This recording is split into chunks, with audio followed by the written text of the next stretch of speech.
Hey everyone, and welcome. Today, we're jumping into a topic that honestly could be a real game changer for so many people on their fertility journey.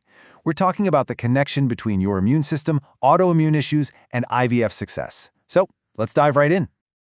You know that feeling, right? When you've been dealing with unexplained infertility or the absolute heartbreak of recurrent implantation failure, it is so frustrating. You feel like you're doing everything you're supposed to, but something just isn't clicking into place.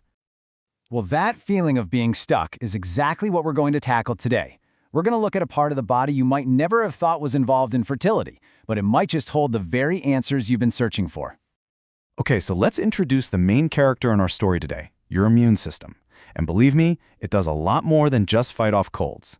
It plays an absolutely vital role in pregnancy too. Here's the easiest way to think about it. Your immune system is like your own personal bodyguard. It's super vigilant, it's strong, and it's always on the lookout for threats to keep you safe and healthy. But what happens when that bodyguard gets a little confused? Well, in an autoimmune condition, the immune system basically mistakes healthy parts of your own body for a threat, and you guessed it, it goes on the attack. This slide really breaks it down perfectly. You've got two sides of the same coin. On one hand, a healthy, balanced immune response is exactly what you need. It actually supports a healthy pregnancy. But on the other side, an overprotective autoimmune response can go way too far. It might mistake a tiny embryo as a threat and create inflammation, which can really interfere with that crucial implantation process.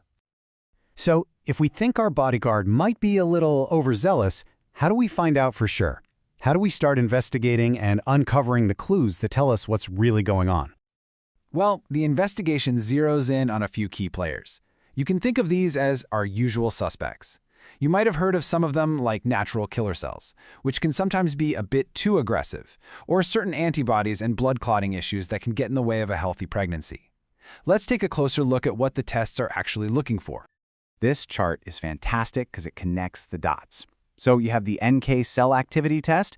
What that's looking for are immune cells that might be just too aggressive, potentially mistaking an embryo for an intruder.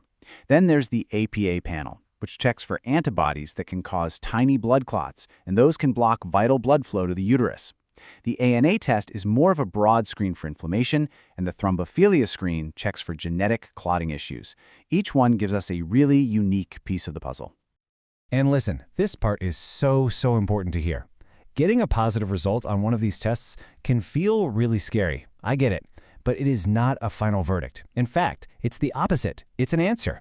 It's a piece of information that you and your doctor can actually use to move forward with a real concrete plan. Okay, so once we have those clues, what's next? We get to move from just investigating to taking action. And this is where the story gets really hopeful, because with information, we can start to build a personalized plan. The path forward is actually pretty logical. It all starts with that comprehensive testing to gather all the clues. Then a specialist reviews everything to connect the dots. From there, a treatment plan is created just for you.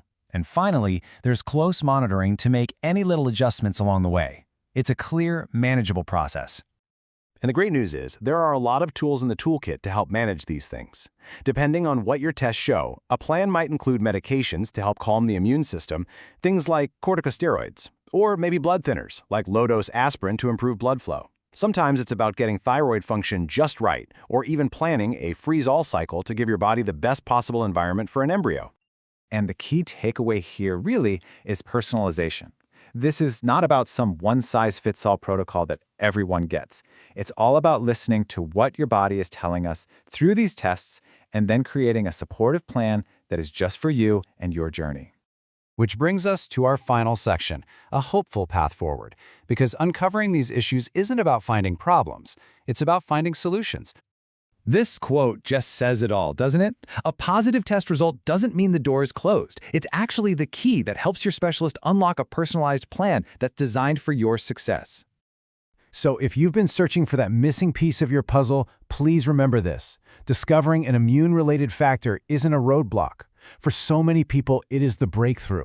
It's the answer that finally lights up a clear and hopeful path forward.